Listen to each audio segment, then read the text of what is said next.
Приветствую любителей настоящей материально-предметной истории и подлинного антиквариата. В этом ролике вместе с психологом Анной Савиной мы подискутируем о том, кто такие обитатели антикварного ареала, почему они иногда обманывают других обитателей, а также о коллекционерах, населяющих ареал, и, конечно же, самых диких обитателях, паразитирующих на сообществе, это фуфлориатчики. Будет интересно узнать от Анны, каким образом можно их определить по походке и манерам поведения. Мы снимаем наши ролики в отеле с антикварным интерьером в центре Краснодара, где у входа вас всегда встречает хозяйка отеля Далматин по кличке Хорси и также провожает, весело помахивая хвостиком. Она молчит, но уже скучает по вам. Итак, Анна, расскажи нам, каким образом обычные люди, обыватели могут определить, что их пытаются обмануть. И, наверное, как предысторию, буквально предысторию нашей дискуссии, я расскажу один случай, который произошел лет, наверное, 15, может быть, даже 20 назад, но напомнил мне об этом случае недавний визит одного из посетителей. Он пришел и попросил продать ему гирю, причем сказал: есть ли у вас гири? А у меня как раз была гиря, еще с тех пор она хранится, я ей подпираю дверь. Он ее покрутил, сказал, что ему надо сразу много, а одна ему не интересна. И я вспомнил одну очень веселую, забавную для меня и поучительную для многих историю, когда пару дней, может быть, 3 дня подряд или звонили, или приходили люди и спрашивали, есть ли у меня гири. Тогда я был очень удивлен. Их никто никогда не покупал. Даже царские гири — это, по сути, кусок чугуна. Это металлолом, который никому не нужен. И стоимость его, если округлить, 10 рублей за килограмм. Эта гиря стоит 160 рублей, пудовая, 16-килограммовая. Вот. И они ходили и спрашивали эти гири. И буквально там в это же время, через пару дней, прилетает мне сообщение, что продает там несколько гирь молодой человек. Ну, я, конечно, отказался от покупки. Я понял, что что-то здесь нечисто. Мне гири были просто не нужны. Я не знаю, куда их девать, а тот покупатель вернется или нет, неизвестно. Но один наш коллега, конечно же, купил гирь почти на 50 тысяч. Да, по стоимости, превышающей стоимость гири, в 5 или в 7 раз. Возникает вопрос, зачем? Он купил, ему пообещали, ему даже оставили. Расскажу, как все было. Пришел один из тех, по описанию мы сошлись, что один из тех, который заходил ко мне, увидел интерес в глазах у коллеги и оставил ему задаток 2000 рублей, что если вдруг гири будут, то он их выкупит все. Ну, естественно, а этот сказал, что типа знает, где взять, там у него друг на металлоломе есть. И, естественно, повелся, взял эти 2000. Вот. И через некоторое время ему позвонили, также прислали сообщением, что есть гири, и он купил всю партию. И с этими гирями остался сам себе отжиматься или взвешивать антиквариат. Это как предыстория, что очень много обманов различной формы. Это не обязательно фуфлориат. Здесь вот как с настоящими антикварными гирями можно облапошить даже специалиста. Это как пример. И хотел бы тебя послушать вот на эту тему. Откуда берутся вообще фуфлодеятели в сфере антиквариата? Наверное, я понимаю, что далека от антикварного мира, но это тем интереснее. Ты с точки зрения профессионального психолога как раз и подскажешь, как туда попадают случайные люди, что ими руководит, да, когда они начинают, идут с целью обманывать людей. Или как Буратино, преобразовавшийся в Базилио, то есть он приходит, его обманули, у него происходит какой-то сдвиг в голове, что он считает, что его не обманули, это подлинная вещь, действительно сам верует в это и начинает обманывать, следовательно, других. Но он не понимает, что он обманывает. И вот таких людей не могу объяснить с точки зрения психологии. Пожалуйста, Анна. Добрый день. Ну, начнем с самого начала, с момента того, что мошенники всегда работают схемой. И чаще всего это группа. Это редкий случай, когда работает один человек. Чаще всего это схема, когда я сначала идеализирую, а потом обесцениваю. Но почему попадаются обычные люди? Потому что там есть возможность заработать. И сначала публику подогревают, чтобы человек увидел свою личную выгоду. Ну, то есть я же на этом могу заработать. Если я получаю задаток просто так 2000, и сейчас я куплю на 50, а потом эти 50 умножу на 2000, то какая сумма нарисуется в моей голове? Наживка жадности. Конечно. Но может быть даже не только жадности, сколько просто заработать. Потому что в тяжелые времена каждый хочет заработать. Причем здесь можно заработать легально. Да. Ты же никого не обманываешь. Но ты в этот момент не думаешь, что обманывают тебя. Ну, вот тут, видишь, есть нюанс. Коллега понимал прекрасно, что эти гири, они не стоят столько, он знает стоимость металлолома. Но человек, который оставил задаток, как бы готов платить купить больше. Да, он там за каждую гирю по 1000 рублей готов был заплатить. То есть это в 5 раз дороже, чем обычная гиря. А человек, который пришел, у него был, допустим, вопрос задан со стороны того, кому не нужны эти гири, а вам зачем?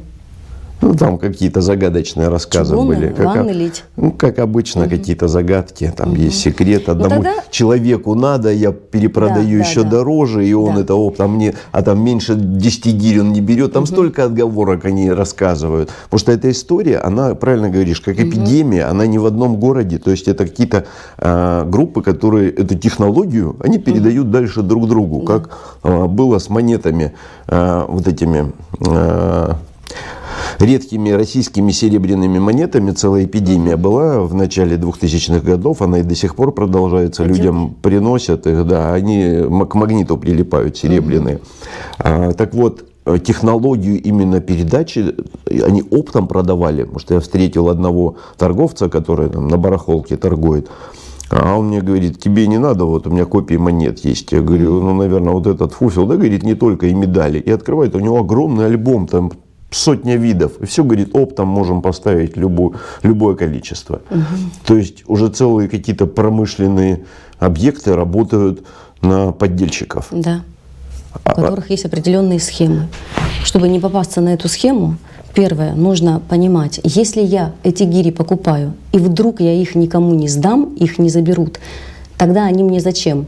То есть нужно всегда понимать, мне они зачем, если я их не передам дальше, не перепродам. Что я буду с ними делать? Это очень вопрос хороший, который притормаживает систему алчности и жадности. Если я вдруг на них не заработаю, что я буду с ними делать? Ну, тут же уже гарантия есть, уже и задаток оставили. Да и нет, понимаешь? здесь нет вообще никаких гарантий. Задаток 2000 – это не гарантия.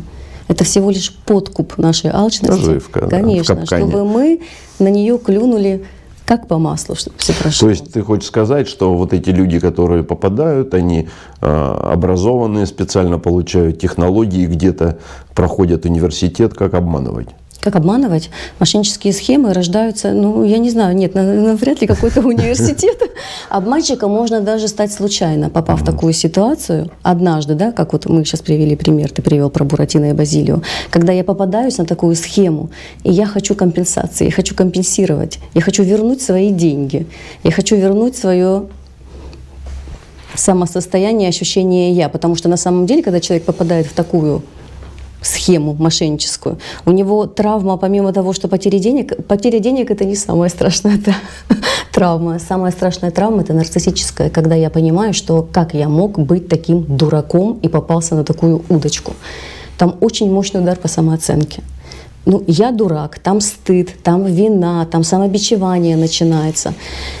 И я хочу либо отомстить, помимо того, что я хочу вернуть свои деньги, либо я хочу поймать вообще этих мошенников, да, вот два разных пути. Я хочу отомстить, или я хочу поймать и призвать их к ответственности по закону. Но мстит он, получается, другому человеку, который никакого отношения не имеет к этой сделке. Если он не найдет того, кто приходил к нему, то нет, получается другому человеку отыграться, То есть вернуть. он ищет глупее себя, как я говорю. Да. Но он же умышленно это делает уже. А тут в чем отыгрыш? То есть доказать себе, что есть еще дураки, дурнее, чем он. Конечно, есть дурнее, чем я. Есть еще более глупые, чем я. Но это не будет делать умный человек на самом деле. Это будет человек делать раненый, травмированный, у которого уже очень глубокая травма своей личности, самооценки, самого восприятия себя, что, то есть мое имя уронили в лице самого себя. Это очень страшно. Но это мы рассматриваем, то есть первичный, скажем так. А если человек приходит уже умышленно к тому, чтобы дурить людей, но все равно же как-то первый раз происходит. Он, получается, умышленно сразу приходит или вкусив? И так, я бы сказала. Потому что все-таки зависит от личности. Один как придет с этой их стороны. различить? Как их различить, этих двух людей? Да. Вопрос, для чего их различить? Как для чего? У нас зрители – это те, кто покупают постоянно антиквариат. Как отличить, как он пришел, или как отличить, что он тебя обманывает? Как отличить? Это случайный человек, который вот он продает первый раз, да, и не понимает. То есть он не знает, что у него и не подделка. понимает, да, не понимает, вот по глупости своей ищет дурнее себя. Вот он нашел, там его втютюхали, ему там вот как недавно был ролик там про метровую слоновую трость из метрового слонового бивня, абсолютно ровного. Это так не бывает. Еще розового цвета, да. Это бакелит. Был такой пластик специальный для электротехнических изделий. Если иголку к нему прикладываешь, он ничего с ним не будет, он термостойкий. В ролике таким образом доказывают, что это слоновая кость. И человек уверен, что у него действительно шедевр, и что это Фаберже. И он будет продавать это дальше. То есть искать такого же почитателя Фаберже. Ладно, понятно, это там первый раз, молодой еще, ни разу не уцененным. Не, он не то, что не знает, он уверен и всем доказывает, что это оригинал. Так это разные вещи, когда человек уверен, что оригинал, и он его хочет продать или сбыть, или он хочет на нем заработать, не имеет значения, но он не знает, что это подделка. Как их определить? Знает он или не знает? По каким позициям?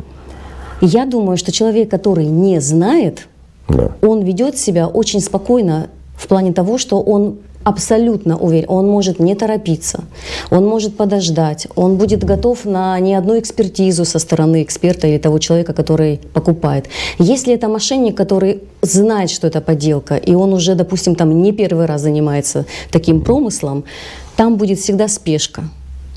Там будет уверенность, естественно, присутствовать, но там будет предлагаться, может быть, уже готовая экспертиза или, может быть, какой-то свой эксперт. И там постоянно будет упор на то, чтобы быстрее, чтобы человеку не дали подумать, чтобы человеку не дали то ценное, драгоценное время собрать информацию об этом продукте. Это и будет отличающим фактором. Уже дают дороже, давай это самое закругляться. Это все, значит, пусть идут дороже. Это же уже понятно, что это мошенническая схема. На твой взгляд, антиквариат – это способ выделиться самому, показывая у себя дома гостям какие-то вещи, или это способ примкнуть к закрытому для обывателей сообществу? Я думаю, и то, и другое. Просто какая потребность в данный момент у человека? Выделяться на фоне всех остальных или быть членом какого-то определенного сообщества, где, кстати, тоже можно получить выделение, похвалу, да, то есть, о, молодец, ты нашел какой-то редкий экземпляр, браво, мы тебя хвалим, и тогда это всеобщее ободрение уже среди экспертов, а не просто не знающих людей, это похвала выше уровня. Да, там зависть, она x1000, когда кто-то что-то Да, от этого и самооценка рынок. подскакивает сразу же.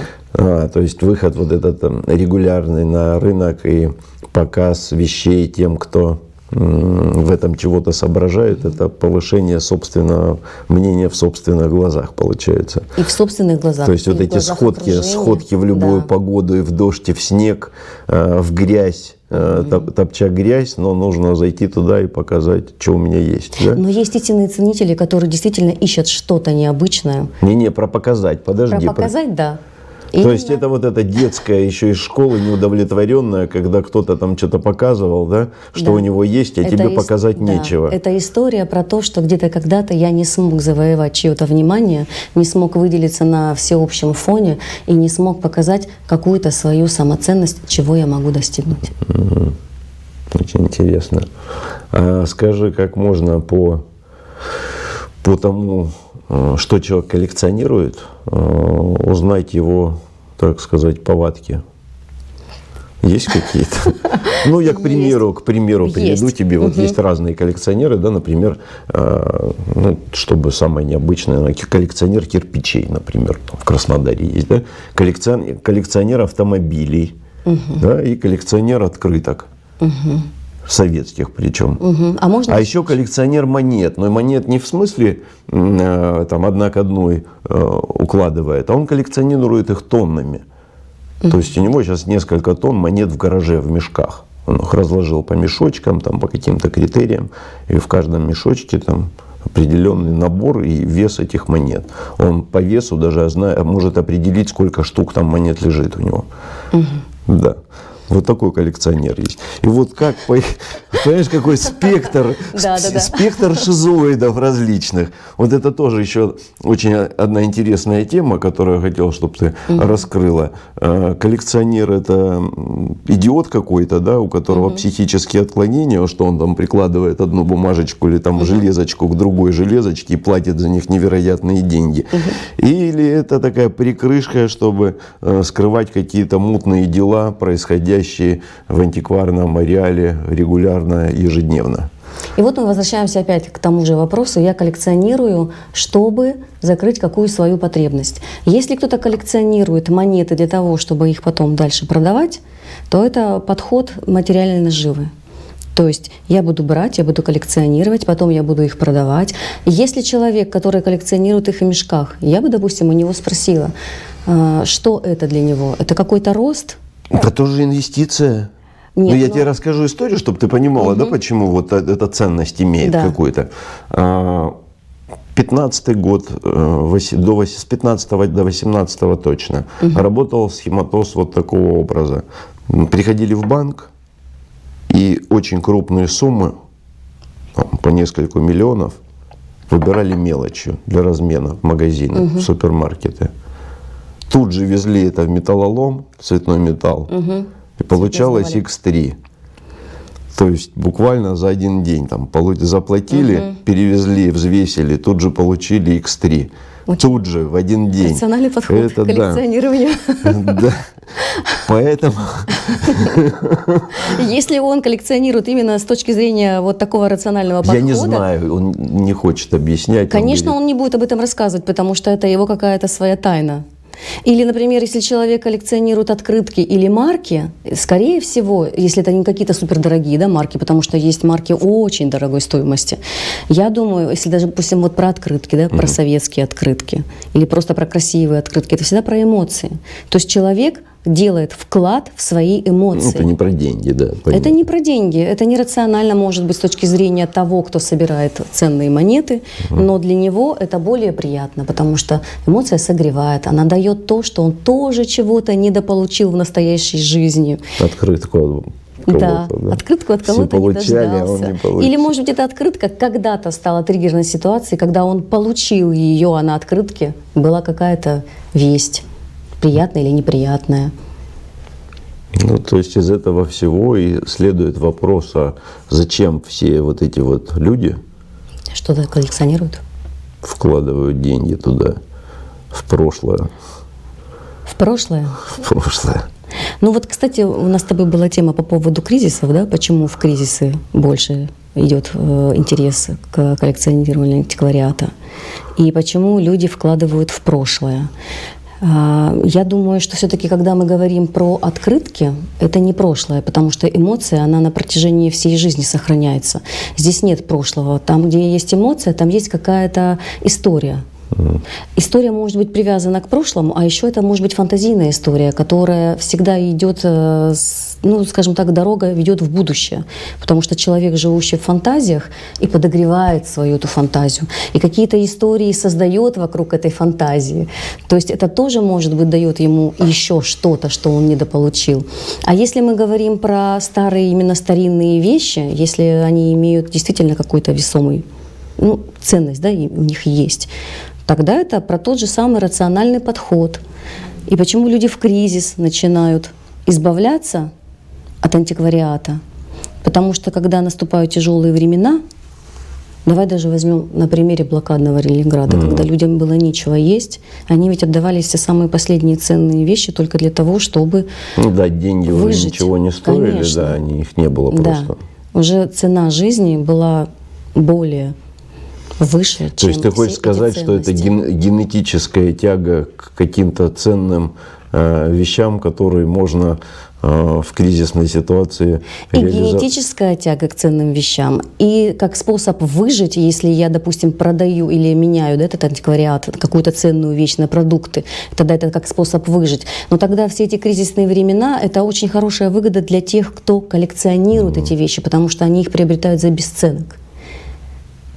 Ну, как за бесценок? Им же тоже надо где-то эти продукты взять, вот, на которые не За могут. бесценок я имею в виду, когда говорю, что цена той вещи, которая стоит на самом деле, она значительно падает в период кризиса. А теперь давай другой момент возьмем. Давай. В тот момент они же тоже, эти люди, в кризисе в том же находятся, и они очень сильно рискуют. Может же не наступить тот момент, когда будет выход для них. Не наступить тот выход момента из кризиса, и вместо еды они будут жевать золото и серебро. Я думаю, у этих людей, у которых очень много золота и серебра, всегда найдется такая вещичка, которая не слишком ценная и дорога, которую точно так же можно обменять на еду или на что-то другое, что поможет выживать. Потому что, как правило, у людей, которые коллекционируют, у них там в запасе всегда найдется и монета, Они не смогут позволить себе от этого избавиться. Я был в гостях у одного коллекционера. Это прям, реально там мега вещи. То, что любой музей позавидует. Особенно, что касается там холодного оружия. Просто невероятные вещи. Он ходил всю жизнь. У него было много штанов военных с лампасиком офицерских. Вот он в них и ходил, и в ботинках. У него папа кто-то там работал в армии, в советской еще. И, видимо, натащил. Вот он в этом ходил. Жил он в 9-этажке на 8 этаже. Я объясню сейчас. Поймешь, вернее, почему. Подробности. Почему подробности. То есть в квартире невероятные вещи. Просто, я не могу оценить даже. Там ценности огромные. У него нет бачка на унитазе. Он сломался, там проржавел, дом старый, там советского. Он отржавел, и просто ведро с водой рядом стоит. Извините за такие подробности, конечно, зрители. Но это вот про коллекционеров, которые, там, ты говоришь, они отдали, что ничего не отдавать не будут, они будут терпеть. Но не избавятся. И вот как раз и хотелось бы раскрыть вот эти вот факторы, да, которые влияют на вот такое поведение, когда никому не отдам, такая корова нужна самому, даже объяснить не может почему. Либо люди, вот это коллекционер, который будет до последнего беречь коллекцию, как птичка своих птенцов от дождя закрывать крыльями, чтобы никто и не видел никто. Это, если всем показывает, это уже не коллекционер. Это как раз маркетинг, когда всем показывают. А коллекционер, он никому не показывает. Он может показать коллекцию с точки зрения, ему приятно будет в музее. То есть, когда одобрение будет сообщества равных. Про то, что мы говорили выше, да, про тех ценителей настоящих. Ну, видишь, рынок это немножко не то, там другой порядок, уровень ценителей. А когда музей, когда просто коллекционер становится вровень с научным сообществом, музейщики, они не любят антикваров, считают, что только у них доступ есть к настоящим ценностям, да. Но антиквары себе тоже иногда позволяют, поэтому их не любят.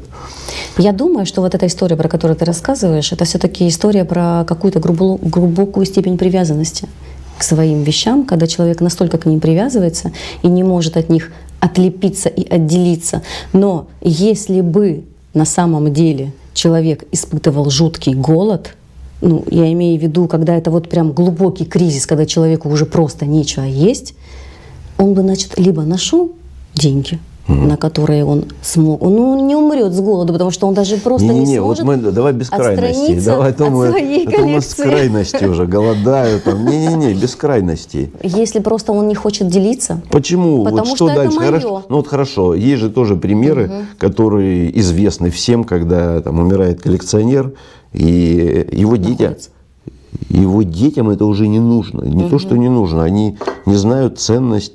Конечно, это, скажем так, для коршунов, которые туда прилетают, это райское место. Вот это все, что там осталось, и клюют, пользуясь тем, что люди в таком положении находятся психическом, да, или психологическом, как правильно, в травме, и еще и готовы избавиться, лишь бы не заморачиваться. И таких прецедентов очень много, и каждый об этом знает. Но тем не менее, это не тормозит людей. Что тогда получается, что ими движет? Почему они не хотят устроить свое настоящее, да?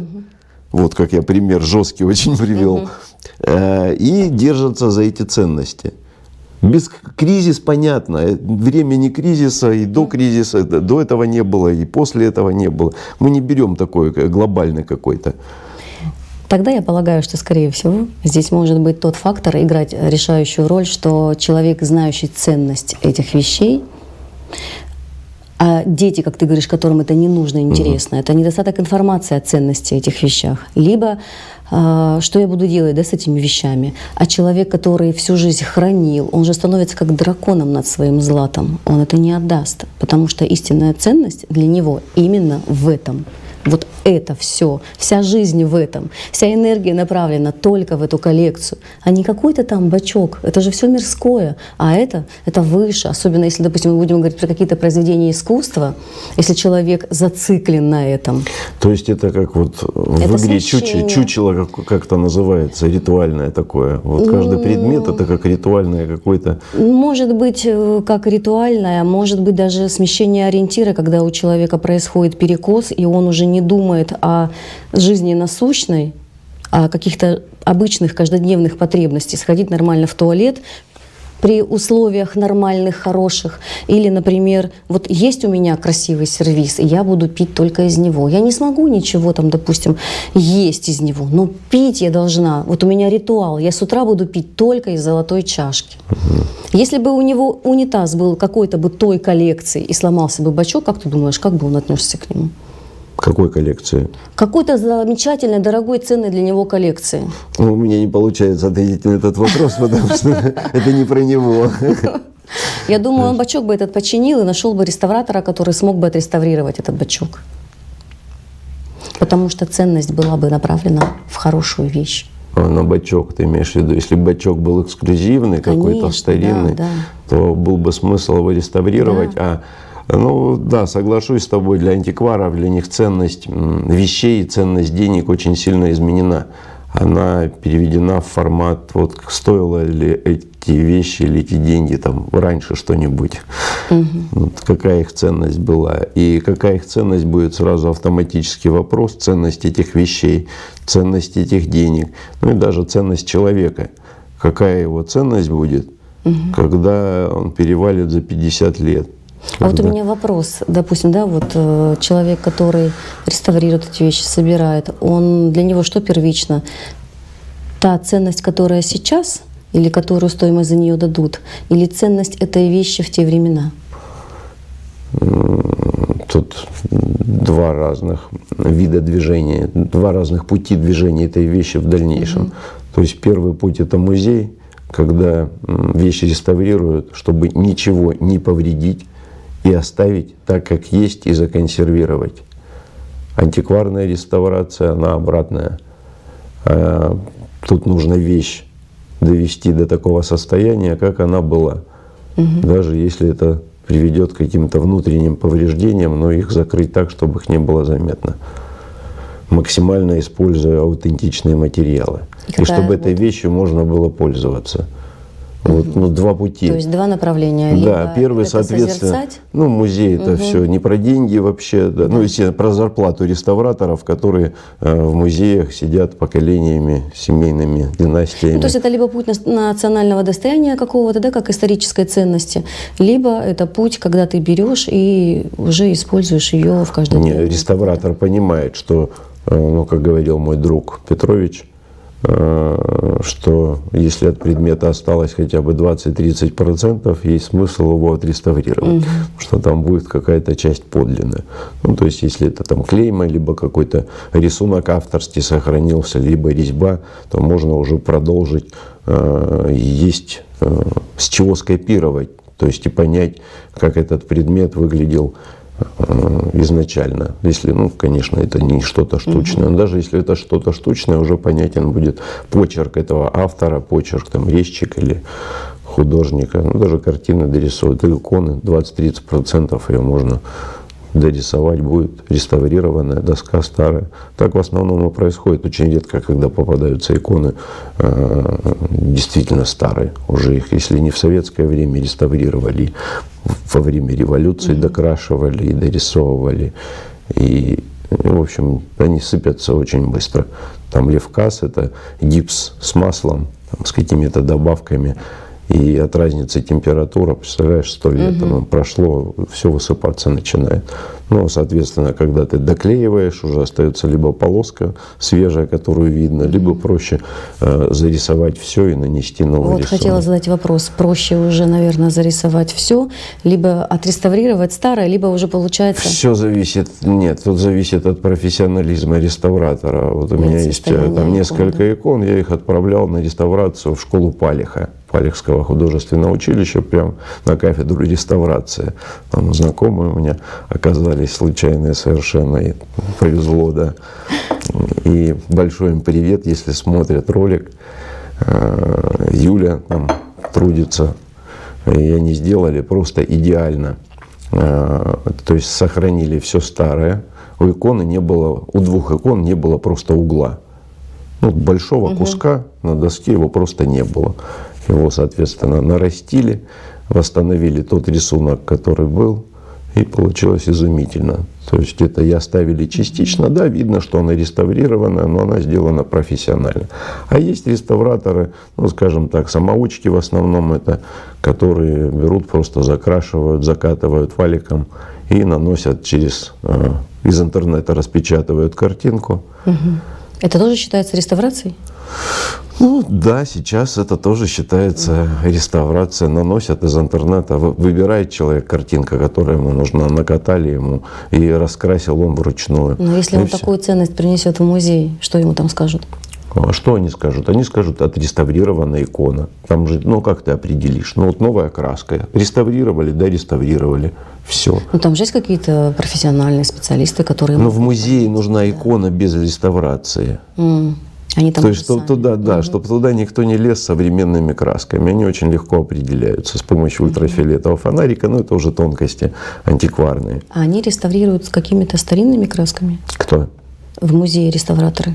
В музее иконы, их, как правило, подчеркиваю, их консервируют и оставляют так, как есть, и ничего не То есть трогают. они там даже вообще... Какие краски? Если даже вот Это там уголовно, прям пласт нет, уголовка всё это. равно? Это уголовка сразу. Сразу уголовное дело заводят. То, что он вмешался и измазал. Почему тогда в музее это будет как уголовное дело, а в обычной жизни нет? В музее, если этот предмет уже попал, у него есть инвентарный номер, и он уже представляет культурную ценность, на него есть заключение. И любое техническое, инструментальное вмешательство — это статья Уголовного кодекса, если не ошибаюсь, 243. Вандализм или что это? Да, повреждение конкретно культурных ценностей. Их вообще нельзя трогать. Поэтому музейные их только консервируют, ходя под статьей. А в обыватель, он не всегда даже, ну, естественно, у обывателя предмет, у него нет никаких заключений, но обыватель, он тоже рискует. То есть, если он повредит, распилит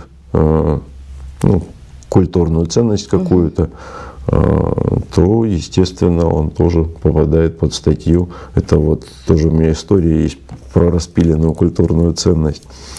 25 рублей – это очень дорогая монета. На сегодняшний день, наверное, 7, а то и 10 миллионов рублей.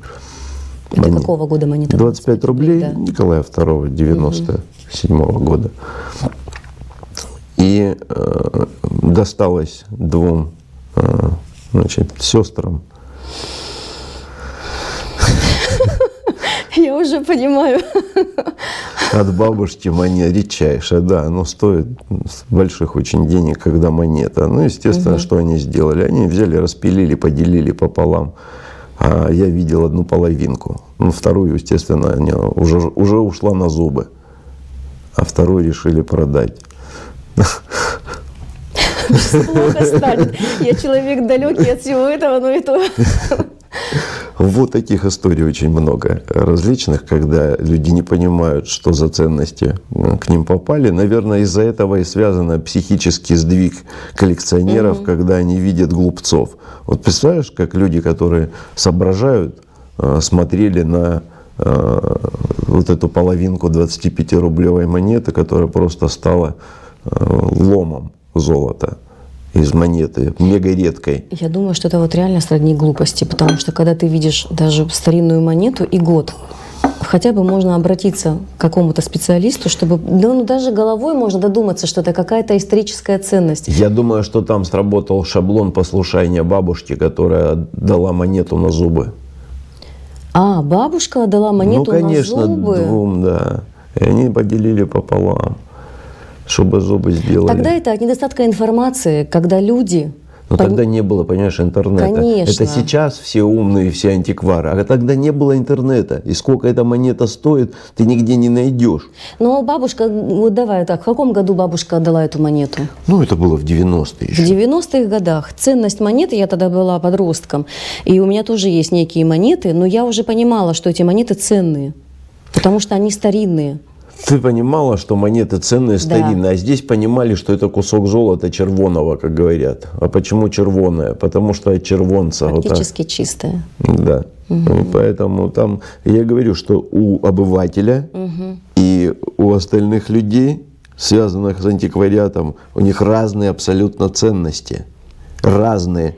То есть, если обыватель, он ценит в первую очередь золото, материальную ценность, то антиквар, чем выше его уровень, тем больше видов ценности он может увидеть в предмете, как то там, до бесконечности, как ты говоришь, эмоциональное, религиозное, географическое, там, техническое, и до бесконечности можно эти ценности.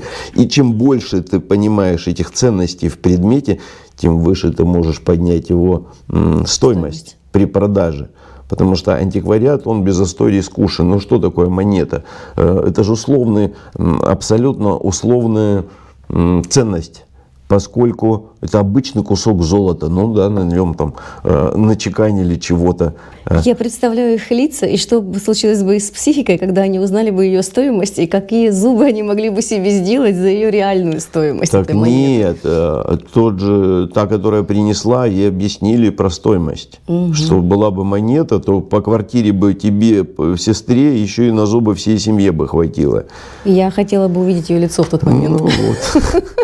Ой, лицо. И хорошо, еще история про глупость. Истерики не было. Еще одна история про глупость. Уже не раз ее рассказывал в роликах.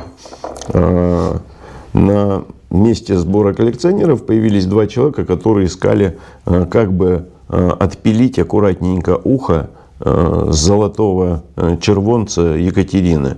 А там золотая монета, и к ней припаяно ушко. Ну, естественно, нашли моего друга.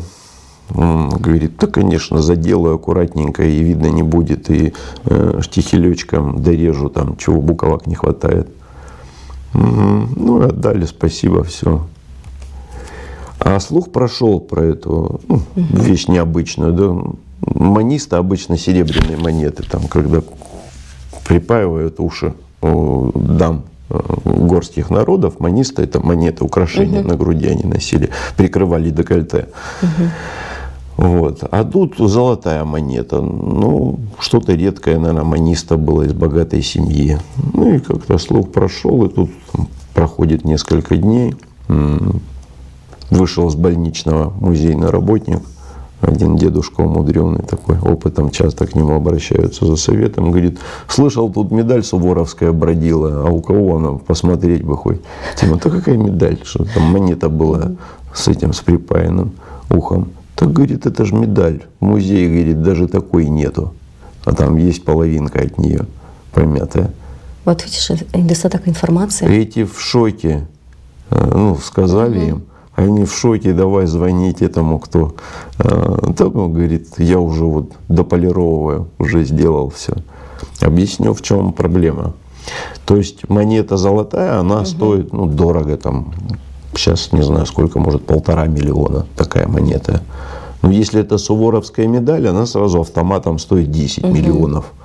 То есть Потому у них что было 10. Историческая ценность. Ну, естественно, да. У нее стоимость была 10 миллионов, они ухо отпилили. Она стала прекрасной монетой с дефектом. То есть уже как монету ее они продавать не смогут, а еще будут продавать как с дефектом, потому что специалист все равно увидит эти резки. Ну, вот таким образом, по своей глупости, уменьшили стоимость, если мы говорим про глупость. Слушай, хорошо, но вот эти два, да, человека, которые по своей глупости, но человек, который делал спил, это же специалист. Спил какой? Ты, Миша, ухо отпиливал? Да. Не, ну, уже попросили маниста и маниста. Ну, то есть он не Ты понимаешь, разобрался, что это ценность? А он не знает. Это настолько редкая вещь, что музейный только, как оказалось, знал.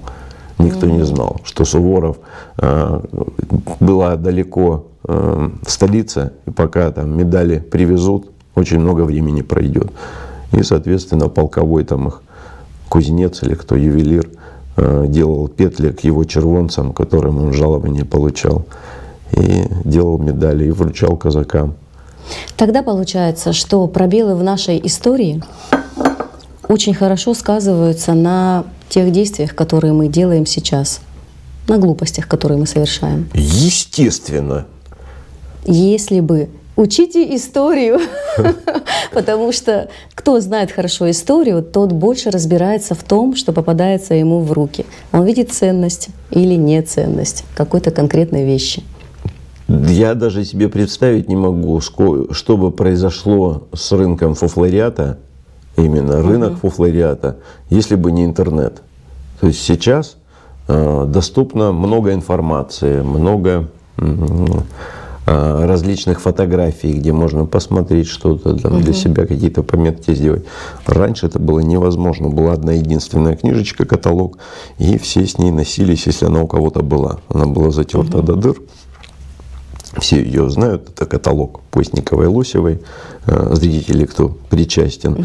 И там черно-белые картинки, и по ним надо было... С качеством фотографий таких, что... Черно-белые картинки нарисованные. Даже нарисованные. И по этим картинкам, ну не просто нарисованные, там тогда технология фотографии была довольно сложная. В общем-то, там как-то засвечивали, фотографировали, потом засвечивали, фотошопа не было, вручную обрабатывали это все, ретушировали каким-то образом, и получались эти картинки, по которым уже 21 век, а мы до сих пор сличаем картинки по этим изображениям, потому что ни одного каталога с клеймами до настоящего времени музеи не выпустили. Да. А почему такое упущение? Или ну, это... тут большой, огромный, Анна, вопрос. Почему музеям бы не сделать эту информацию доступной для того, чтобы обвалить рынок фуфлориата? Но дело в том, что я в прошлом году писал запрос в Министерство культуры, министру культуры о том, как нам быть с фуфлориатом, что нам делать. Как же так, столько фуфла на рынке, и прям разъяснил все с примерами, что происходит. На что получил ответ, что Министерство культуры Российской Федерации к обороту антиквариата на внутреннем рынке никакого отношения не имеет. Очень прискорбная ситуация. Только контролирует ввоз и вывоз. Вот так. Поэтому все это пущено на самотек. Мне предложили обратиться в МВД для того, чтобы бороться с продавцами фальшивого антиквариата. Ну, о том пока все и закончилось. Да, а им больше заняться, конечно же, нечем. Ну, вот еще такой вопрос. Как ты думаешь, как изменится общество, если вдруг решат выбросить все старое и оставят только новое? Ну, если это касаемо барахла, связанное с накопительством, что не является патологией. Нет, ну мы не говорим про мы же не говорим про мусор. Мы говорим про ценности. Ну, конечно, ну вот что произошло, давай попробуем помоделировать. Да, вот исчезли ценители, вот вымерли антиквары, их очень мало становится, молодежь не двигается в этом направлении. Я давно за этим слежу и вижу, как уменьшается, не пропадает пока совсем, но уменьшается очень значительно. Даже быстрее, чем население. Я думаю, что это, наверное, все-таки, во-первых, пострадает изначально это историческо-культурный, образовательный такой вот блок в нашей системе. Музей. Потому что, конечно. Нет, это же музеи-то останутся. Кто ходит в музеи? Когда ты последний раз был в музее? Я был? Да. 2 недели назад. Это потому, что тебя туда привела нужда, которую ты по своей профессиональной деятельности. Это если бы ты пошел в какой-то другой музей. Ты бы пошел вообще в какой-то другой музей, где не связано с исторической культурной ценностью? Ну, что для тебя не ценно? Нет, наверное, конечно. Нет таких музеев, потому что ты ценитель. А спроси сейчас у поколения, которым даже 15 лет.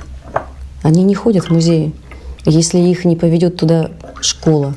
Ну или родители. Обязаловкой, да? Конечно. Или родители, где, в принципе, да, развивают этот пласт в семье. Это где большая редкость, я думаю, нет? Ну, это работники какой-нибудь культуры, грубо говоря. Больше потому что, ну, даже я очень редко хожу в музеи, хотя мне очень нравится. Я прикипаю к этому всему. Но, скажем так, это будет огромный пробел в истории.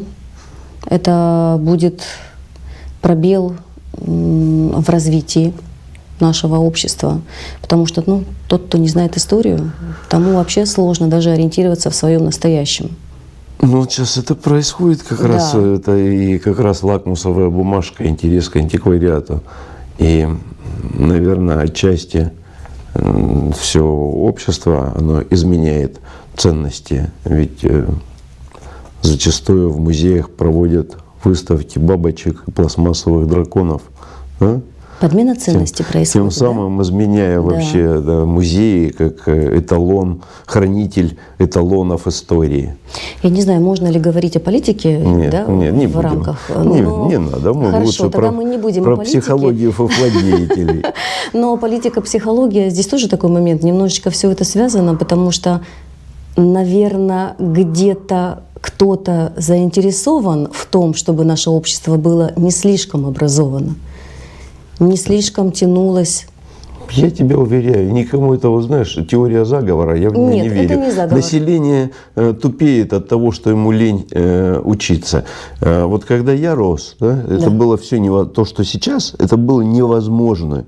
Невозможно. Там, любую секцию, ты мог посетить. Сейчас, я не знаю, может быть, кстати, сложности. Еще есть. Еще нормально. Значит, а у нас не было Ютуба, у нас не было всевозможных этих соцсетей, где ты маленький ребенок и можешь уже на весь мир заявить о себе. Ты мог о себе заявить, только разбив окно в соседнем доме, мячиком.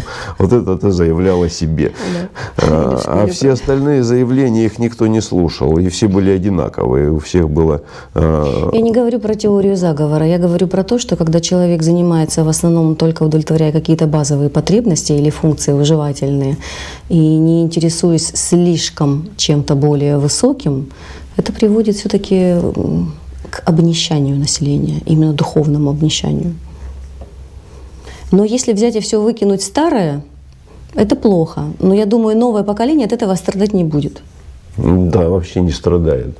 То есть через сколько поколений, как ты думаешь, страдать начнут? Наши дети уже не страдают. Может, внуки будут страдать, что вот... Ведь смотри, какой интерес к царской России, например.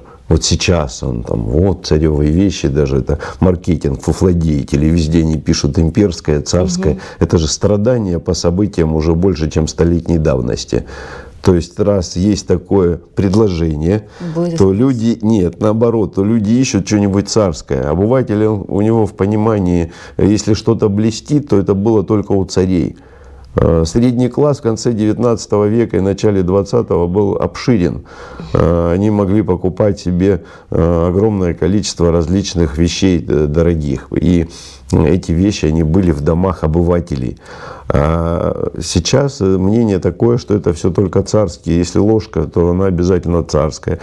Чем пользуются фуфлодеятели? Они корябают на обычной рядовой там, помещичьей ложке вензель Николая II и говорят, ну такие ложки были только у царей.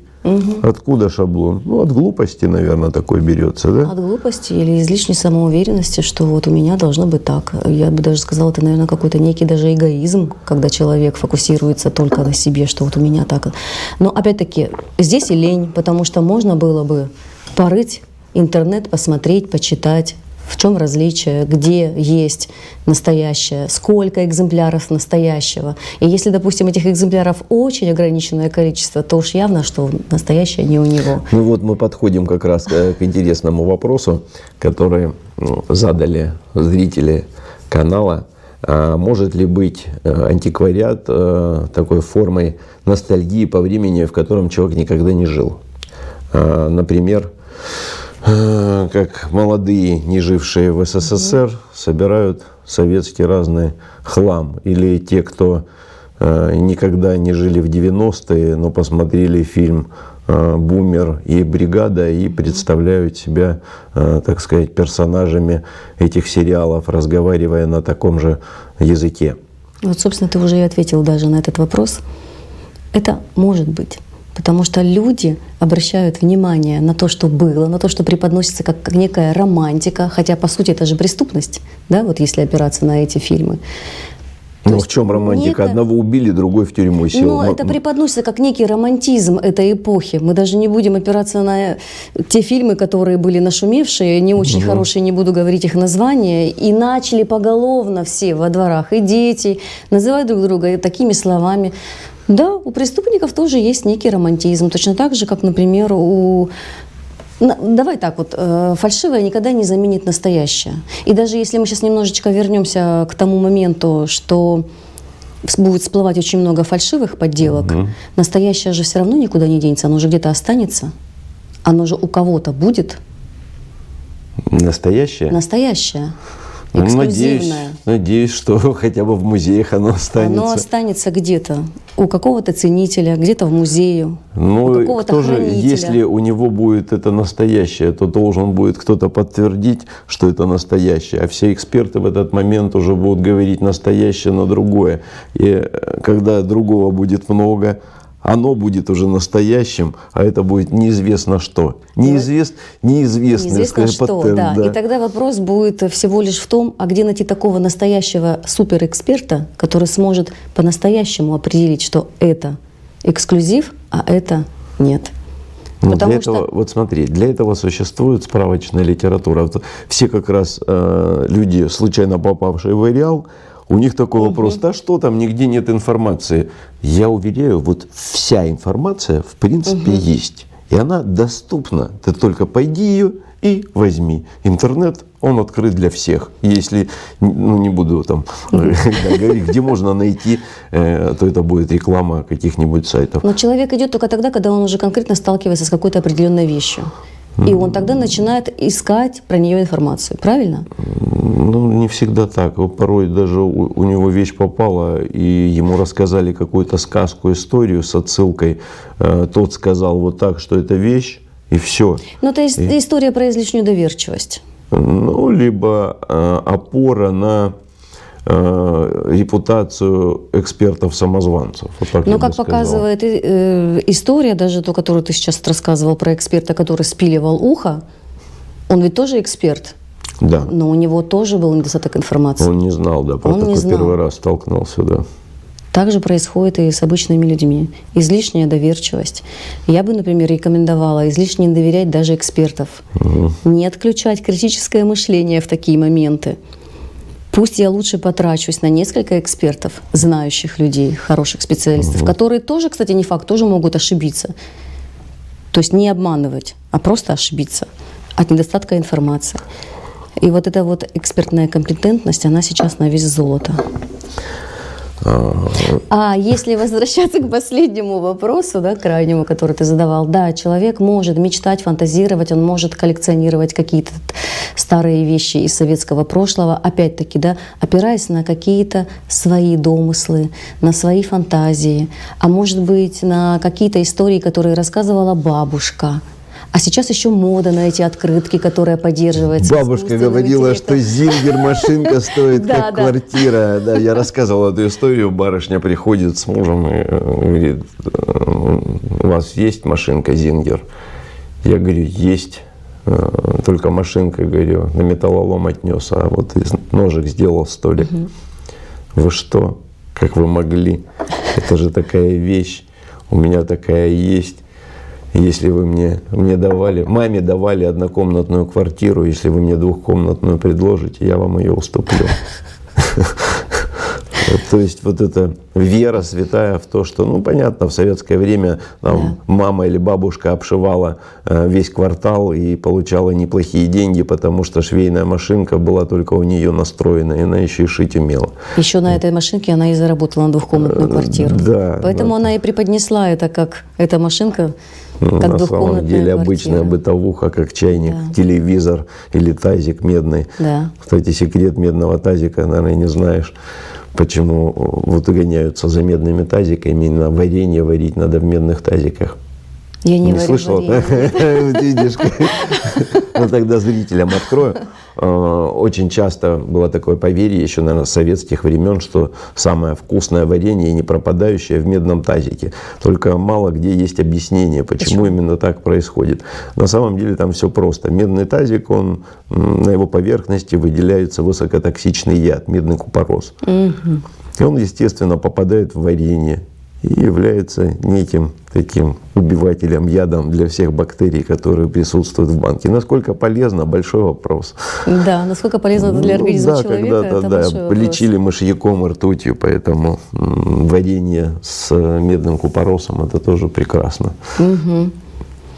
Ну вот, когда человек современный, не слишком знающий историю и развитие СССР, понаслушается очень лиричных, романтичных, интересных, веселых, смешных историй про то время. А еще все это идет подпитка из интернета, где ролики, какая была замечательная страна, как люди хорошо жили, и квартиры бесплатно давались. Конечно, человек начинает ностальгировать только о том, какой образ он об этом получает, но не о своих знаниях. И, конечно же, да, он что-то додумывает, он что-то придумывает. Наша психика способна завуалировать это все в красивую упаковку, преподнести так, чтобы было выгодно, удобно и спокойно себе. Создать такой уголок, островок красоты и безопасности. Ты сказала по поводу заговора и информации. Не заговора. Условно говоря. Заговора, да. Я очень хорошо вспомнил, что называли там друг друга там по фильмам. Я очень хорошо вспомнил там детские фильмы, которые смотрели в детстве про индейцев, Ациола, там Винниту, Зорро, вот эти все фильмы. Да, действительно так происходило. Но получается, что заговор-то работает. Фильмы показывали всегда. Борьба была добра со злом. И добро побеждало. И добро побеждало, и справедливость как бы была немного другая. Сейчас непонятное добро, непонятное зло. Видимо, скоро замес такой происходит, коктейль между добром и злом. Знаешь, да? еще почему? Как бы они уравновесили. То было слишком много добра, и зла, оно перевесило зло. А сейчас какой-то коктейль, и, возможно, зло начинает уже перевешивать. Я вот про заговор какой. С точки зрения психологии, это же мы же все дуальны. Мы же не можем быть всегда ко всему добрыми или всегда ко всему злыми. Но вот с кем-то ты очень добр. А придет к тебе другой человек, который будет чего-то от тебя хотеть, требовать, нарушать твои границы. Ты же не будешь к нему по-доброму.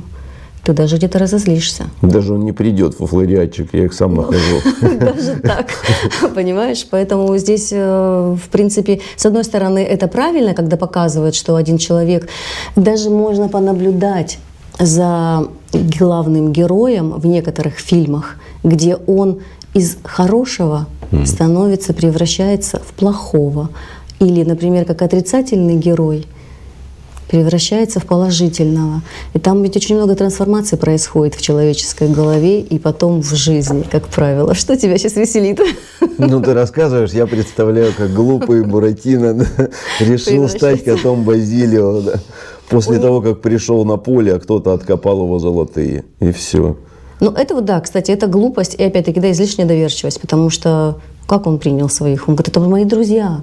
То есть человек, полено, не знает, что есть люди, которые могут превращаться, да, притворяться, играть роли, которые надевать продают маски. Фаберже.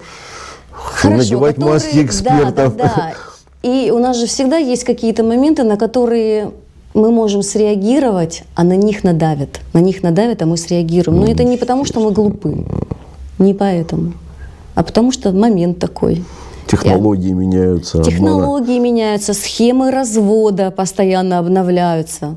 Причем они обновляются так, что мы за ними не успеваем шагать. Мы про них узнаем, когда они уже с нами случаются. Да, Зингер скоро снова появится. Я уже чувствую по количеству звонков. Видимо, кого-то уже развели на Зингер. Тоже история, наверное, для зрителей, тех, кто не слышал, будет интересно. Это начало 90-х, конец 80-х. Объявления появляются в большом количестве. Куплю швейную машинку Зингер дорого. И телефон, соответственно. Человек туда звонит. Ну, говорят, да, мы у вас купим, мы действительно платим большие деньги, до 10 тысяч долларов за машинку. Но важно понимать, первое, какой номер серийный, а второе, нам нужно будет лабораторно сделать анализ. Ну, и человек соглашается, как правило, ему много там не объясняют, вызывает к себе специалистов, они приезжают, серьезные ребята в халатиках. Зингер осматривают машинку. Машинку осматривают, говорят, да, номер совпадает, все в порядке. Может стоить очень дорого. Пока не знаем сколько, но нам нужно взять химический анализ. И увозят ее с концами? Нет. Нет.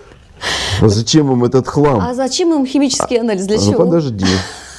Они, значит, снимают там несколько стружечек с задней части машинки, с нижней, и несколько стружечек со станины. И говорят, смотрите, анализ будет стоить $100. Все понятно. Если вы оплачиваете, если там все подтверждается, а судя по номеру все подтверждается, осталось только вот буквально запятую поставить, что да, и все. Узаконить.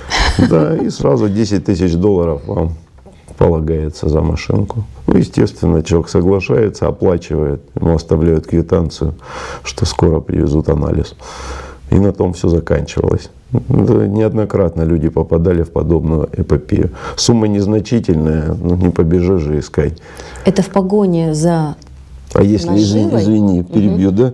Получается, если в течение дня просто проехались по нескольким адресам, взяли анализ, день $1000 прекрасно набежало. В погоне за наживой человек отключает критическое мышление. То есть, когда у него в голове уже начинаются какие-то суммы и планы на эти суммы, которые он будет закрывать, да, свои потребности. Столько-то денег я потрачу на поездку, столько-то я потрачу на косметолога, столько-то я потрачу еще на кого-то. Да, он уже все, у него там все отключилось, у него уже только деньги, деньги, деньги. Пока на свете живы дураки, обманом стало быть нам жить с руки. На рынке два дурака. Один продает, другой покупает. Тут как ни крути. Поэтому, то есть, да, в дураках может остаться и продавец. Да, вот я примеры приводил, что продавцы в дураках, как вот с гирями и со швейной машинкой. Он не обязательно покупатель, дурачок. Тут... Не обязательно, да. Хорошая обработка, хороший подход. Они же мошенники, у них очень хорошие схемы психологического воздействия на людей. И если ты не психолог, попасться очень легко. Да, в советское время также продавали платы которые выброшены на улицу, на мусорку, вернее. Тогда переход был от огромных ЭВМ к компьютерам, и их просто разбирали и выбрасывали. Это огромное количество плат с радиодеталями. Да. Ну, кто-то их отправлял в аффинаж, растворяли и добывали оттуда драгметаллы, а кто-то брал сумку этих плат и нес в ближайшие, тогда плодились комиссионные магазины. То есть один магазин мог торговать там и пивом, и жвачкой, и тут же кожаные куртки, и золотые цепи, все вот, и магнитофоны двухкассетники, все в этом в одном месте. И продукты могли какие-нибудь там, сухарики импортные или еще что-то, и алкоголь даже там продавали. Вот. И в этот магазин приходит человек с сумкой и платой, он такой в очочках, весь на интеллигента смахивающий, и очень вежливо говорит: смотрите, вот очень, там, называет как синхрофазотрон, смотрите, это очень нужная вещь, мне деньги нужны, я не знаю, куда деть, вот, мне очень нужно уехать. Естественно, продавец ему говорит, и тут из толпы посетителей Перекупщик. выделяется человек, да, говорит: а можно взглянуть? Тот говорит: ну, пожалуйста. А он говорит: это все, что ли, одна плата? Он говорит: нет, у меня вот полная сумка. Ну, давайте, я все заберу. Сколько? Ну, и называет там заоблачную сумму по $100 за плату. Ну, тут же при нем рассчитывается, при продавце этого комиссионного магазина. И все, этот довольный поехал, куда ему там надо было бежать, а покупатель с сумкой счастливый ушел с этими платами.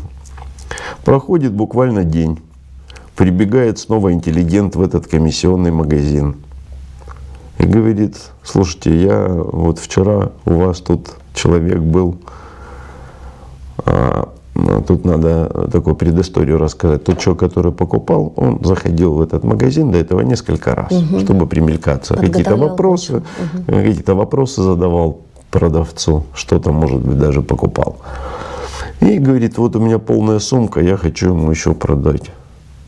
Он говорит: я не знаю, он там заходит там, иногда, не знаю, где его искать. Слушай, говорит, давай, и вот сейчас опять мне надо срочно ехать, вот полцены тебе, там, по $50 тебе отдам. А ты ему перепродашь. А ты уже, он придет, он, ты видел, при тебе забрал целый суммарь там на $3000. Естественно, целую сумку мусора продавец комиссионки забирает и оставляет себе. Ну, это как история с гирями. Ну, тоже, да. Нужно просто понять, если он не придет, что я буду делать, для чего они мне, зачем. Да, еще и в этом ничего не понимает. Да. Это можно целую энциклопедию таких обманов составить. Их очень-очень много различных форматов. И все они, да, можно букварь обманов, вот, наверное, назвать его. Ну, когда-нибудь придет время, будет желание, даже напишу об этом. Да. Ну, либо в видеороликах уже расскажем. Сейчас смотрят, люди обленились и смотрят больше, чем читают. Да. Разве что аудиокнижки. Я сам себя балую иногда текст. Не хочется мне читать какой-то длинный. Нет, я ставлю озвучку, текст в речь. Вот это уровень лени. И на ходу успеваю все это воспринимать. Но это не лень, это отсутствие времени. Раньше его было больше, потому что меньше было возможностей. У меня просто времени ни на что не хватает. Столько всего хочется успеть. Может быть, еще ты аудиал, который больше воспринимает через слух, чем через... Если готовлюсь, да, у меня было время, я регулярно выступал перед большой аудиторией, и мне было легче текст надиктовать на диктофон, а потом просто в наушниках переслушивать, и я слушал, какие ошибки я допускаю, где много экаю или слова-паразиты какие-то говорю, и потихоньку пришло привычка записать и прослушать. А сейчас уже до того дошло, что техника позволяет, текст напечатал, в озвучку поставил, и он твоим голосом практически твой тембр выставляешь, и знаешь, а он запятые по-другому, как ты, не как ты читаешь. И он не всегда правильно выставляет, если, допустим, там озвучка, он не всегда правильно выставляет ударение. Согласен. Да. Ну, это как с искусственным интеллектом, погруженным в антиквариат. У меня был случай, я общался с фуфлориатчиками на одном из форумов. Общение было жесткое, почти 2 суток мы с ними бились на этом форуме. И в итоге появился, когда меня уже забанили по истечении этих 2 суток, появился модератор, забанил меня, поудалял часть сообщений. И когда появился их уважаемый эксперт в этом сообществе, он перечитал все и написал, что вы получили опыт общения с неизвестным искусственным интеллектом. Ты как здорово. К теме о биороботах. Да, мне было. Это мне очень сильно польстило, что меня восприняли как искусственный интеллект. Давай, возвращаясь к нашей теме, что делать, да, людям, на что обратить внимание, если они вдруг уже попались на эту удочку мошенничества? Как не стать Базилио, точно. Как не стать Базилио, это первое. Подключать всегда критическое мышление, задавать себе вопрос. Не Буратино, а Базилио. То есть не стать Базилио. У тебя уже фуфель, вот у тебя уже грамота с фальшивой печатью. Что с ней делать? С фальшивой экспертизой. И ты уже понимаешь, у тебя закралось сомнение, у тебя уже столько, и друзья сказали, посмотри, там же фуфло, кто бы тебе там что ни говорил. Но человек пока не показывает этого. То есть он не может показать, что он дурачок. Да, и он идет и проверяет. Нет, он идет и продает. Он идет и продает? Он не слушает тех, кто говорит ему. Говорит, вы ничего не понимаете. Мне человек сказал, какой-то авторитет скользкий, вот как я говорю, форум есть у нас, который утверждает, что это подлинники. Хотя на самом деле даже очевидные фотографии и моменты на этих фотографиях говорят, что это дешевая подделка китайская. Если он идет и продает, уже понимая, да, что это подделка, скорее всего, он уже все равно где-то в голове или там в глубине души он уже понимает, что это скорее всего подделка.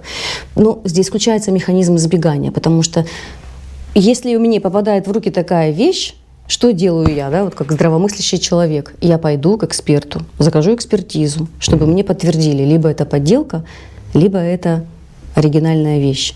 И если это подделка, конечно же, я не пойду ее продавать, потому что я осталась в дураках. Для меня это опыт, для меня это урок, из которого я вынесла определенные какие-то свои умозаключения, чтобы не попадаться дальше.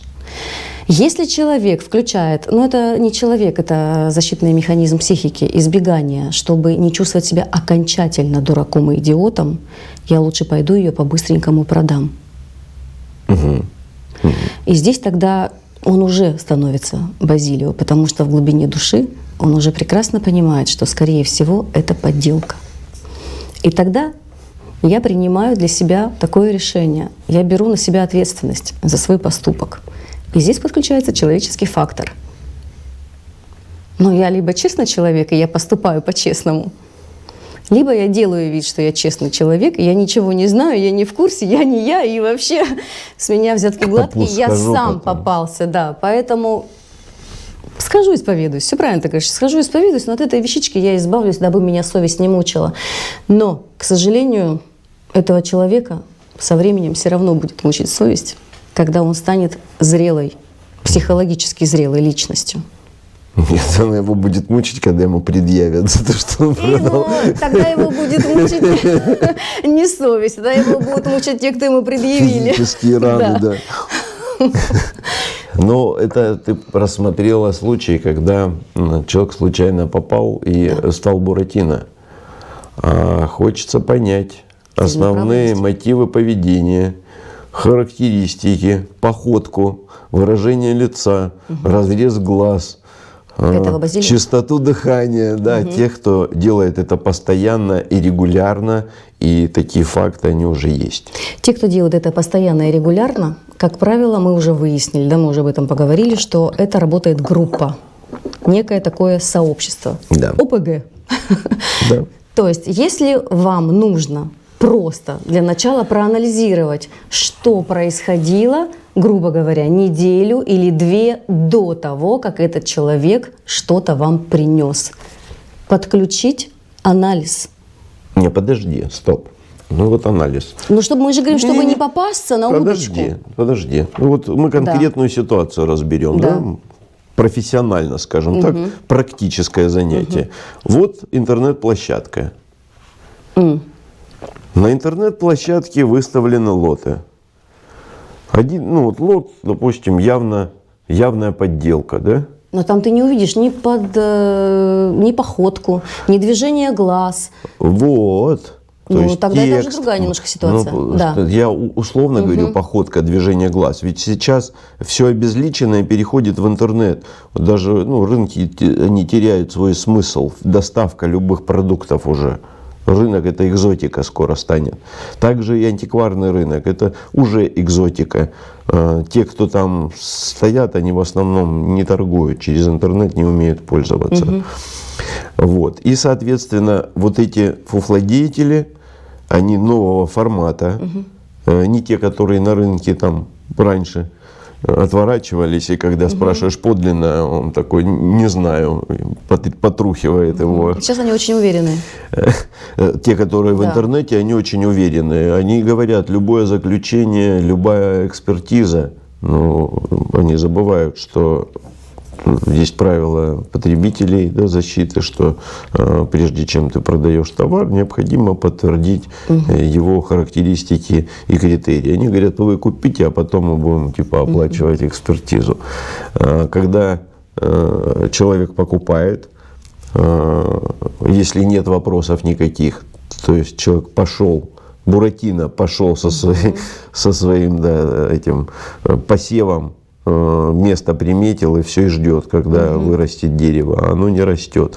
Но дело в том, что вот эти покупки, они совершаются даже не теми людьми, которые являются владельцами итоговыми этих вещей. Понимаешь, как фуфлориат? Нет, даже не перекупщики.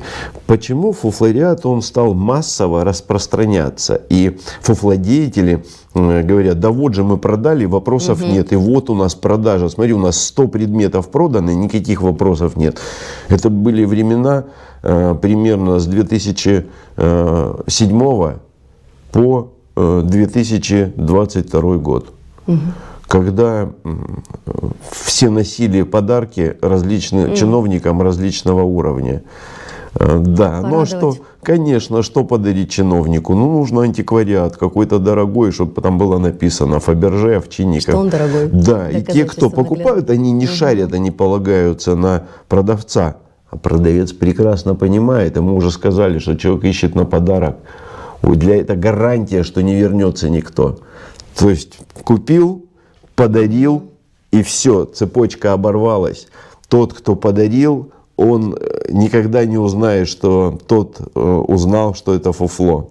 Потому что чиновник, не скрывать будут. И показатель семейства Пугачевых, которым за время их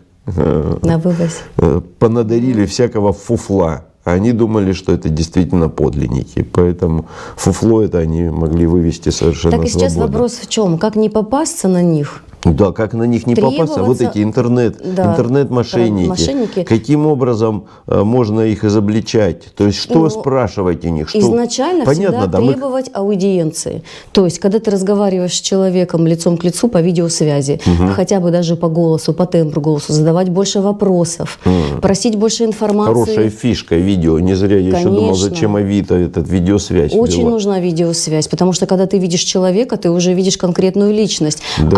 У мошенников, у них же срабатывает механизм обезличивания жертвы. Да. Когда они ее обезличивают, тогда ее проще обмануть, чем когда ты смотришь человеку в глаза. Тогда уже манеры поведения становятся немножечко другими. Психологу очень хорошо заметными. Это движение глаз, это движение наклона головы. А если он не хочет себя показывать, только вещь показывает? Там, тогда это... женщина, допустим, я стесняюсь, я сегодня не накрашена. Вот вы просили вещь, я вещь показываю. Серьезно? Да. Продавец, который говорит, я стесняюсь, я не накрашена, это тоже уже наталкивает на мысль. Тогда надо прямо сказать, тогда я сомневаюсь в подлинности товара и считаю, что вы скрываете свое лицо, потому что за вами, например, какие-то мошеннические действия. То есть об этом можно говорить прямо. То есть ты настаиваешь, но это уже не просто прямо, а с продавцами нужно жестко. И только тогда Ну, то есть, если ты будешь требовать, да, что-то, ты будешь требовать, не просто требовать, а говорить, что вот там дайте сертификат, Да. дайте то, дайте Да. это, без Да. этого не покупать. Да. И еще вместе со мной проедете на дополнительную экспертизу. То есть на Потому что чаше весов на одной экспертиза, проедьте со мной. Там. Если это действительно То есть ценная вещь, да. Тебя бы назвали головниковый покупатель. А на другой чаше весов, да, Мне не страшно, пусть. Но если на другой чаще... Нажива, легкая нажива. Конечно, это мои деньги, это мои усилия, это мое время, это мое, извините меня, состояние потом душевное после того, как я, допустим, вложу 500 000 в эту вещь, а потом я они буду скажут, страдать. я не буду тебе ничего продавать. Не вопрос, я найду другого. То есть продавца. это и будет как раз вот этим, как модно сейчас говорить, триггером, который не даст купить фуфлориат. Их очень много. Мгм. Я специально зашла на Авито и посмотрела. Их реально очень много, этих продавцов. И если я куплю не у тебя, я куплю у другого. И не факт, что у другого не будешь именно ты. Тот же продавец под другой картинкой. Ну, кстати, да, там, ну, сейчас борются с этими, с двойными аккаунтами, это сложнее намного стало. Да, но все равно, да, фуфлориатчиков там очень много, и в нашей группе в Telegram «Антикварный ареал» мы уже собрали огромную коллекцию различного фуфла и с различных площадок интернет. И люди заходят с удовольствием, смотрят и иногда даже узнают свои вещи, которые когда-то купили. Свои оригинальные, настоящие, истинные вещи. Фотографии же хранятся в интернете бесконечно.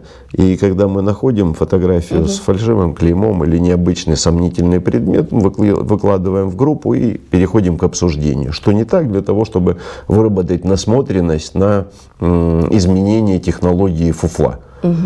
То есть важно не просто там смотреть, но нужно знать, куда смотреть. Уже набить глаз, И что там искать в этом, куда ты смотришь. То ли это пузырьки, то ли это рытвины, то ли цвет, то ли границы какие-то, объем. И вот, кстати, извините, я перебью, когда человек уже знает, куда смотреть, что делать, да, где там царапнуть, попробовать. Это ведь тоже будет мошенника настораживать, когда он будет понимать, что рядом с ним не просто какой-то дилетант, а человек, который разбирается.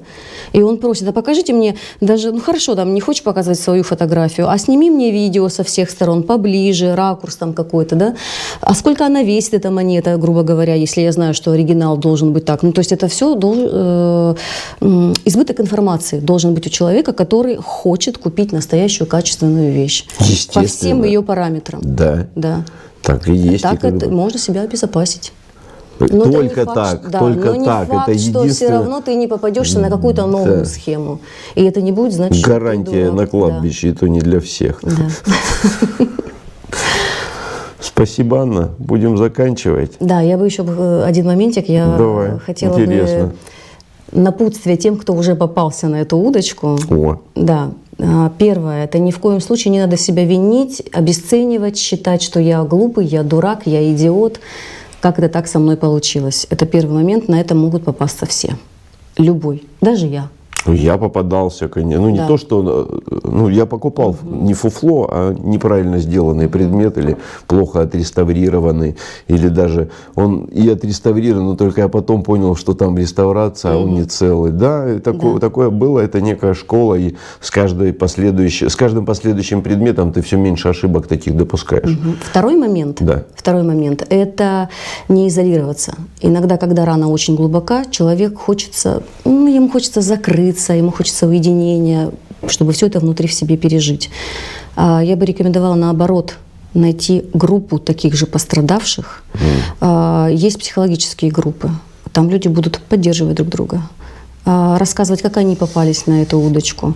И на самом деле это очень помогает человеку выйти из этого кризиса, из этого состояния. Почему ты улыбаешься сейчас?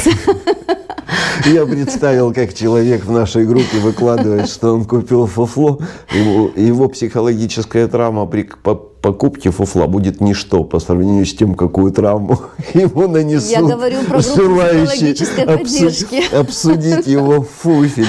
Так может, клин клином? Но это будет зависеть от психического состояния, типажа человека. Есть сильные люди, которые могут на это отреагировать с юмором и даже через сарказм излечиться. А Было есть, такое, да, которые сказали, очень вот я ранимые, хватанул, да. А есть люди, которые очень ранимые, для них это очень глубокая травма, и степень там потери будет измеряться действительно не До в купюрах. оскорблений переходит, Да. когда им говоришь, что это фуфло, и раскрываешь детали, переходят в оскорбление, что нет, вы Поэтому есть группы дураки. психологической поддержки, куда можно прийти, где будет работать профессиональный психолог, где будет поддержка тех же пострадавших. И, во-первых, это общность в группе, что я не один такой оказался, это тоже греет душу. Ну, это видишь, это нужно осознать, признать, что ты, да. что ты Буратино. Но это же большая редкость. Но рано или поздно человек к этому придет. То есть это как анонимный алкоголик, да, он приходит и говорит, я Да. алкоголик, также здесь приходит, говорит, я дурак, меня обманули. Ну, не я дурак, а я попался на эту удочку, я попал в такую вот ситуацию.